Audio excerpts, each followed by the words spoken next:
ഭൂലോക വൈകുണ്ഠമായിട്ടുള്ള ഗുരുവായൂർ ക്ഷേത്രത്തിലെ ഭജനം ഇരുന്ന് കഴിഞ്ഞാൽ ഭഗവാന്റെ പ്രിയപ്പെട്ടവരായിട്ട് തീരുന്നാണ് പറയാം.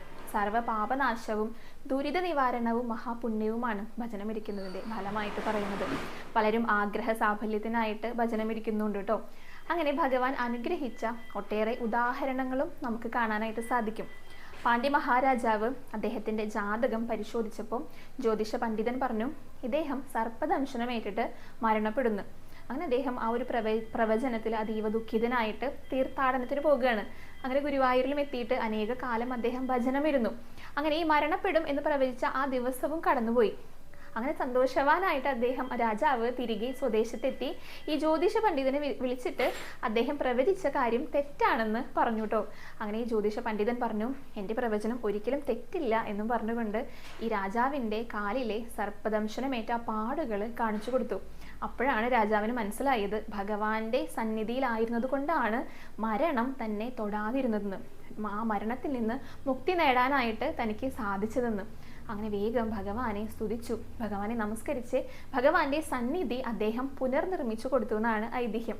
പിന്നെ നമ്മൾ കേട്ടിരിക്കുന്നത് അഭിമന്യുവിൻ്റെ പുത്രനായിട്ടുള്ള പരീക്ഷിത് മഹാരാജാവിനെ തക്ഷകൻ ദംശിച്ചു കൊന്നിട്ട് അതിലെ കോപാകുലനായിട്ട് അദ്ദേഹത്തിൻ്റെ പുത്രൻ ജനമേജയൻ ഒരു സർപ്പയജ്ഞം നടത്തി.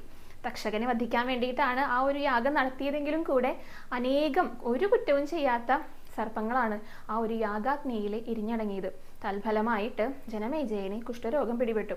അങ്ങനെ ദത്താത്രേയ മഹർഷിയാണ് ജനമേജയൻ്റെ അടുത്ത് ഗുരുവായൂരിൽ ഭജനമിരിക്കാനായിട്ട് പറയുന്നത്. അങ്ങനെ ഏറെക്കാലം അദ്ദേഹവും ഭജനമിരുന്നു. അതിൻ്റെ ഫലമായിട്ട് അദ്ദേഹം രോഗവിമുക്തനായി. പിന്നെ നമ്മൾ കേട്ടിരിക്കുന്നത് നമ്മുടെ മേൽപ്പത്തൂരിനെ കുറിച്ചിട്ടാണ്. വാതരോഗ ശമനത്തിനായിട്ടാണ് അദ്ദേഹം ഭജനമിരിക്കാനായിട്ട് ഗുരുവായൂർക്ക് വരുന്നത്. പിന്നെ നാരായണീയവും എഴുതി അദ്ദേഹം സമർപ്പിക്കുകയുണ്ടായി. അതിൻ്റെ ഫലമായിട്ട് അദ്ദേഹത്തിനും ഭഗവാൻ രോഗവിമുക്തിയാണ് നേടിക്കൊടുത്തത്. ഇങ്ങനെ നമുക്കറിയുന്നതും അറിയാത്തതുമായിട്ട് ഒട്ടേറെ ഉദാഹരണങ്ങൾ, ഒട്ടേറെ അനുഗ്രഹങ്ങൾ ഈ ഭജനം ഇരുന്നതിൻ്റെ ഫലമായിട്ട് ഭഗവാൻ അനുഗ്രഹിച്ച ആ ഒരു അനുഭവങ്ങൾ നമുക്ക് കാണാനായിട്ട് സാധിക്കും. അത്രയേറെ മഹത്വമാണ് ഗുരുവായൂർ ക്ഷേത്രത്തിലെ ഭജനം ഇരിക്കുന്നതിനുള്ളത്.